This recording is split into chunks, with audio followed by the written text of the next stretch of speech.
पंढरपूर तालुक्याच्या राजकीय क्षेत्रामधील अतिशय प्रतिष्ठेची अशी समजल्या जाणाऱ्या टाकळी ग्रामपंचायतीच्या सरपंच पदाच्या निवडणुकीमध्ये महाराष्ट्राचे मुख्यमंत्री एकनाथजी शिंदे साहेब यांचे पंढरपूर तालुक्यातीलच नव्हे तर सोलापूर जिल्ह्यातील कट्टर समर्थक आणि सोलापूर जिल्ह्यातील शिवसेनेचे संपर्क प्रमुख महेश नाना साठे यांचे बंधू संजय साठे यांची टाकळी ग्रामपंचायतीच्या सरपंचपदी निवड झाली। ही निवड बिनविरोध झाली असून संजय साठे यांनी न भूतो न भविष्यती असं यश खेचून आणलेलं आहे। आता आपल्या स्टुडिओमध्ये आज संजय साठे हे स्वतः आले असून आपण त्यांच्याशी अनेक गोष्टींबाबत चर्चा करणार आहोत। सर्वप्रथम साठे साहेब, आपलं पंढरपूर लाईव्ह न्यूजच्या स्टुडिओमध्ये सहर्ष स्वागत। माझा पहिला प्रश्न असा आहे की टाकळी ग्रामपंचायत अस्तित्वात आल्यापासून मागील काही वर्षांमध्ये आपल्या मातोश्री ही सदस्य म्हणून काम करत होत्या, परंतु त्यापूर्वीपासून टाकळी ग्रामपंचायतीचा विकास हा ठप्प झालेला आहे। पिण्याच्या पाण्यापासून ते रस्त्याच्या विविध समस्या ग्रामस्थांना भेडसावताना आढळून येत आहेत। पंढरपूर शहराला लागूनच असल्यामुळे अनेक नागरी वस्ती ही ग्रामीण भागातल्या टाकळीमध्ये अस्तित्वात आलेली आहे। म्हणावा असा टाकळी गावचा विकास झालेला नाही, तर आपण त्या दृष्टीने कशा पद्धतीने नियोजन केलेलं आहे आणि आपल्या विजयाबद्दलही आपण थोडक्यात सुरुवातीला सांगा। आपलं पंढरपूर लाईव्ह या आपल्या न्यूज चॅनलचे होते मुख्य संपादक तुम्ही स्वतः यांचे मी मनापासून आभार व्यक्त करतो की तुम्ही तुमच्या स्टुडिओमध्ये तुमच्या सर्व कर्मचाऱ्यांनी जो माझा मान सन्मान केला, सत्कार केला, त्याबद्दल मी प्रथमतः आपल्या चॅनलचे धन्यवाद देतो आणि आभार व्यक्त करतो। आपल्या राज्याचे लोकप्रिय मुख्यमंत्री सन्माननीय एकनाथजी शिंदे साहेब, आमचे पॅनल प्रमुख, संपर्क प्रमुख लोकसभा सोलापूर सन्माननीय महेश नाना साठे, तसेच आपल्या पंढरपूरचे जिल्ह्याचे लोकप्रिय आमदार माजी आमदार सन्माननीय प्रशांतरावजी परिचारक साहेब यांचे मी मनापासून आभार व्यक्त करतो की ज्यांनी मला ह्या पदापर्यंत पोहोचवण्यासाठी अहोरात्र कष्ट घेतले, त्याबद्दल मी त्यांचे पण मनापासून आभार व्यक्त करतो। आणि परिचारक गटाचे सर्वच ज्येष्ठ नेते मंडळी तसेच तरुण युवा वर्ग यांनी पण मला ह्या सरपंच पदाच्या खुर्चीपर्यंत किंवा खुर्चीवर बसण्याचा भरपूर त्यांनी अहोरात्र प्रयत्न केला, त्याबद्दल मी त्यांचे पण धन्यवाद देतो।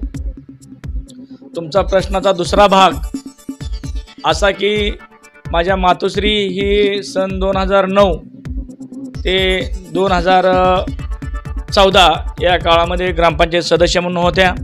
त्या काळामध्ये सन्माननीय परिचारक साहेब गटाचे 14 सदस्य आणि एक अपक्ष सदस्य म्हणून माझ्या मातोश्रीची निवड झाली। त्या काळामध्ये असलेली टाकळीची लोकसंख्या, लोकवसाहत आणि आजची लोकवसाहत यामध्ये प्रचंड जमीन आसमान फरक आहे। खरं तर तुमच्या प्रश्नाचे एक नाही तर 2-3 भाग पडले की तुम्ही परवाच्या झालेल्या निवडणुकीमध्ये तुम्ही सत्तेमध्ये आला, ही गोष्ट बरोबर आहे आणि तुम्ही विचारलेल्या प्रश्नाचा मला मान सन्मान पण आहे, बहुमान पण आहे। महाराष्ट्राच्या इतिहासामध्ये अशी पहिली घटना घडली की मी एक शेतकरी कुटुंबाचा मुलगा, ज्याची दररोजची खायची भ्रांत होती, असा एक शेतकरी गरीब कुटुंबातला मुलगा, त्याच्या घरातील चालू कार्यकालमध्ये माझ्या मातोश्री सौ नागरबाई देवीदास साठे, मी स्वतः संजय देवीदास साठे, माझ्या स्वीद पत्नी रेश्मा संजय साठे आणि माझ्या भाऊजाई रोहिणी महेश साठे हे एकाच घरातले 4 सदस्य या ग्रामपंचायतीमध्ये आहेत। त्या ग्रामपंचायतीची लोकसंख्या 30,000 आहे, मतदान 11 ते 11,500 आहे। तुम्ही काही विकास करणार हे त्या प्रश्नामध्ये तुम्ही मला विचारलेला एक पोट प्रश्न आहे, त्याचं मी आपणास थोडंसं एक सुस्थित किंवा एक सविस्तर असं उत्तर देतो। अंदाजे 1 वर्षापूर्वी निवडणुकीमध्ये परिचारक गट आणि शिंदे साहेबाचा गट एकमेकाच्या विरोधात लढले। ज्यावेळेस निवडणूक लागली त्या काळात टाकळी ग्रामपंचायतचे आचारसंहिता होते आणि आपल्या राज्याचे लोकप्रिय मुख्यमंत्री सन्माननीय एकनाथजी शिंदे साहेब यांनी आपल्या टाकळी ग्रामपंचायतचा आमचा शिवसैनिकांचा समर्थन मेळावा घेतला। त्या काळात टाकळी ग्रामपंचायतची निवडणुकीची आचारसंहिता असताना मी व सन्माननीय मुख्यमंत्र्याच्या OSD असतील, सचिव असतील यांनी राज्य निवडणूक व केंद्र आयोगाची स्पेशल परमिशन काढून मी तिथं शिवसैनिकाचा मेळावा घेतला। त्या मेळाव्यामध्ये सन्माननीय मुख्यमंत्री महोदयांनी आपल्या व्यासपीठावरून ह्या पंढरपूर तीर्थक्षेत्र विकास आराखड्याची पहिली घोषणा तिथून केली। जर आज कोण म्हणत असेल की ही पंढरपूर तीर्थक्षेत्र विकास आराखडा मी केला, मी घोषित केला, हे साफ चुकीचं आहे। सन्माननीय मुख्यमंत्री महोदयाला माझे बंधू सन्माननीय महेश नाना साठे शिवसेना संपर्क प्रमुख लोकसभा यांनी त्यांना विनंती केली आपल्या व्यासपीठावरून त्यांच्या प्रस्ताविकामध्ये की साहेब आपल्या पंढरपुराचा बालाजी आणि शिर्डी ह्या धर्तीवर विकास व्हावा, तर साहेबांनी कुठल्याही गोष्टीचा अहोपो न करता त्याच व्यासपीठावरनं पंढरपूर तीर्थक्षेत्र विकास आराखडा मंजूर केला। त्यामध्ये सर्व महापुरुषांचे गार्डन्स असतील, ओपन स्पेस असतील, माझ्या भागातील असणाऱ्या मुसलमान बांधवाची स्मशानभूमी असेल, या सर्व गोष्टी आपल्या व्यासपीठावरून त्या क्षणी कुठल्याही गोष्टीचा विचार न करता जाहीर केला। साहेब मी माझ्या टाकळीपुरतं न बघता मी सगळ्या तालुक्यापुरतं बोलतोय, 2700 कोटी रुपये आपल्या पंढरपूर तीर्थक्षेत्र विकास आराखडा साहेबांनी जाहीर केलेत। ही तुम्हाला माहीत आहे, मला पण माहीत आहे आणि राज्यातील प्रत्येक भावी भक्तांना माहीत आहे, नागरिकांना माहीत आहे। राहिला दुसरा गोष्ट, साहेबांनी त्या भागात भेट दिल्यानंतर मला पाठीमागे मी बोलल्याप्रमाणे एका गटातले 4 सदस्य दिले। परिचारक साहेबांचे निवडणुकीमध्ये आम्ही विरोधात लढलो, पण राज्यामध्ये भाजप आणि शिवसेनाची युती झाल्या कारणानं पक्ष जो देईल तो आदेश सराखोपे ठेवून आम्ही आमच्या टाकळी ग्रामपंचायतीचे परिचारक गटाबरोबर युती करून परिचारक साहेब गटाचा पहिले 1 वर्षासाठी सरपंच केला आणि नंतरनं शिंदे साहेब गटाचा सरपंच असं ठरलं। ज्या वेळेस परिचारक गटांचा ज्या वेळेस सरपंच होईल त्यावेळेस शिंदे साहेब गटांचा उपसरपंच असेल आणि ज्या वेळेस शिंदे साहेब गटाचा सरपंच असेल त्या वेळेस परिचारक महोदयांचा उपसरपंच असेल। हा मिनिमम प्रोग्राम आमचा ठरला आणि त्याप्रमाणे त्यांनी दिलेला शब्द पण आम्ही पाळला आणि आम्ही दिलेला त्यांनी पण शब्द पाळला। आपल्या संपूर्ण परिवाराचे दर्जेदार रेडीमेड कपडे खरेदी करण्यासाठी पंढरीतील नामांकित फर्म न्यू अभिव्यक्ती। सर्व प्रकारच्या रेडीमेड कपड्यांचे भव्य दालन, सर्व प्रकारच्या जेंट्स अँड लेडीज रेडीमेड कपड्यांचा असंख्य व्हरायटीज उपलब्ध। एक वेळ अवश्य संपर्क साधा। न्यू अभिव्यक्ती, Gandhi road, Pandharpur. Proprietor DD Gadam. Mobile number 9763399899। प्रत्येक शब्दाशी मी कटिबद्ध आहे।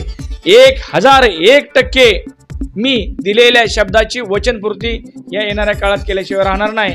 त्याचं उदाहरण तुम्हाला सांगतो, गेल्या 1 वर्षाच्या काळामध्ये जवळजवळ 38 ते 45 कोटीची कामं मार्गी लागलेत, काही प्रगतीपथावर काही पूर्ण झालेत। त्याचं एक जिवंत उदाहरण म्हणून सांगतो, टाकळे गावचे 4 MLDचं जलशुद्धीकरण केंद्र स्वतंत्र, ज्याची भीमा नदीवरून स्वतंत्र पाईपलाईन, जलशुद्धीकरण केंद्र स्वतंत्र पाण्याच्या टाक्या, असा एक महत्त्वाकांक्षी प्रोजेक्ट आज 60% पूर्ण झाला आहे। दुसरी गोष्ट, घन कचरा व्यवस्थापनामधून प्रतिभाताई परिचारक नगर येथे जवळजवळ 90 लाख रुपये मंजूर करून तिथला ओढा दुर्गंधीमुक्त करण्याचं काम केलं आहे। 2515 असेल, पाणंद रस्ता असेल, 9505 असेल, या सर्व निधीमधून जवळजवळ 37 कोटी ते 45 कोटीची कामं, काही कामं पूर्ण झालीत, काही कामं प्रगतीपथावर आहेत। दुसरी गोष्ट, टाकळी पंढरपूर हा रस्ता आपण तीर्थक्षेत्र विकास आराखड्यामध्ये समाविष्ट व्हावा म्हणून सन्माननीय मुख्यमंत्री महोदयांना विनंती केली आणि तो सुद्धा रस्ता सन्माननीय मुख्यमंत्र्यांनी ते पंढरपूर तीर्थक्षेत्र विकास आराखड्यामध्ये समाविष्ट व्हावा म्हणून असे आदेश देण्यात आले। दुसरी गोष्ट राहिली की परिचारक साहेबाशी आम्ही युती करत असताना, परिचारक गटाशी आम्ही युती करत असताना आम्ही परिचारक साहेबांना एकच विनंती केली होती, साहेब सरपंच तुमचा पहिला झाला तर चालेल, पण आपल्याला येणाऱ्या भविष्य काळामध्ये टाकळी ग्रामपंचायतीची प्रचंड अशी लोकसंख्या आहे आणि त्यासाठी तुम्ही आम्हाला पहिल्या ग्रामसभेमध्ये ही ग्रामपंचायत नगरपंचायतमध्ये रूपांतर व्हावी यासाठी तुम्ही आम्हाला ग्रामपंचायत ठराव द्यावा। आम्ही 10 पावलं मागे सरायला तयार आहेत। त्यामुळे त्यांचा आम्ही ग्रामपंचायतमध्ये सरपंच करून आम्ही नगरपंचायत ठराव घेतला आणि तो ठराव सन्माननीय गट विकास अधिकारी यांच्याकडे एप्रिलच्या 17 का 19 तारखेला आम्ही सबमिट केला आणि आमचे पॅनल प्रमुख सन्माननीय महेश नाना साठे लोकसभा संपर्क प्रमुख शिवसेना यांनी त्या क्षणाला कुठलाही विलंब न करता 19 तारखेला मंत्री महोदयांना एक पत्र देऊन त्याच्यावरती तात्काळ प्रस्ताव सादर करा असे सन्माननीय मुख्यमंत्री महोदयांनी आदेश दिले आणि गेलेल्या 16 तारखेला त्या प्रस्तावाची सन्माननीय आशीर्वाद साहेबांनी सही करून तो प्रस्ताव शासनात सादर केला आहे। येणाऱ्या काही महिन्यामध्ये आपली टाकळी ग्रामपंचायत नगर परिषद करण्यासाठी अहोरात्र प्रयत्न करू आणि गेलेल्या काळामध्ये पण आम्ही अहोरात्र प्रयत्न केला आहे आणि येणाऱ्या काही महिन्यामध्येच आमची टाकळी ग्रामपंचायत ही नगरपंचायत होईल। अर्थातच ही आनंदाची बातमी आहे। पंढरपूर तालुक्यातील पहिलं गाव असं असणार आहे टाकळी की जिथं नगरपंचायत अस्तित्वात येणार आहे। तर नगरपंचायत अस्तित्वात आल्यानंतर त्या गावाचा नेमका कशा पद्धतीने टाकळीचा विकास होणार आहे त्याबद्दल थोडक्यात माहिती द्या। तुम्हाला माहीत असेल पाठीमागल्या काळात सन्माननीय राज्याचे मुख्यमंत्री सन्माननीय एकनाथजी शिंदे साहेब मागील सरकार महाआघाडीच्या काळामध्ये नगरविकास मंत्री होते आणि तुम्ही कुर्डवाडे असेल, म्हाळुंग श्रीपुर असेल, माळशिरस असेल, वैराग असेल, तुम्हाला माहीत आहे, मी काही सांगण्याची गरज नाही। आपण पत्रकार महोदय आहे, तुम्हाला राज्याची, जिल्ह्याची, तालुक्याची इतोवृत्त अशी माहिती असते।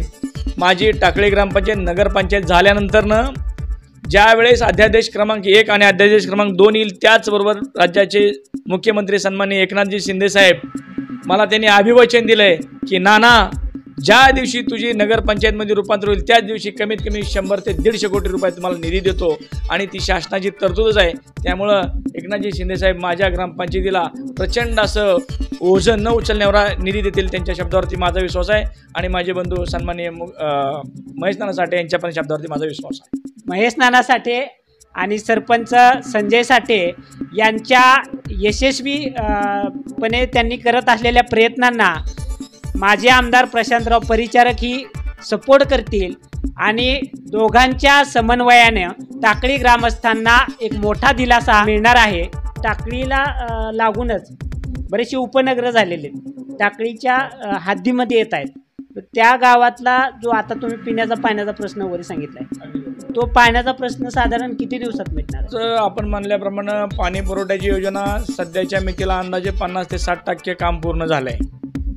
जॅकवेल असेल, पाण्याच्या टाक्या असतील, ॲक्च्युली ती फायनल स्टेजला आलेत।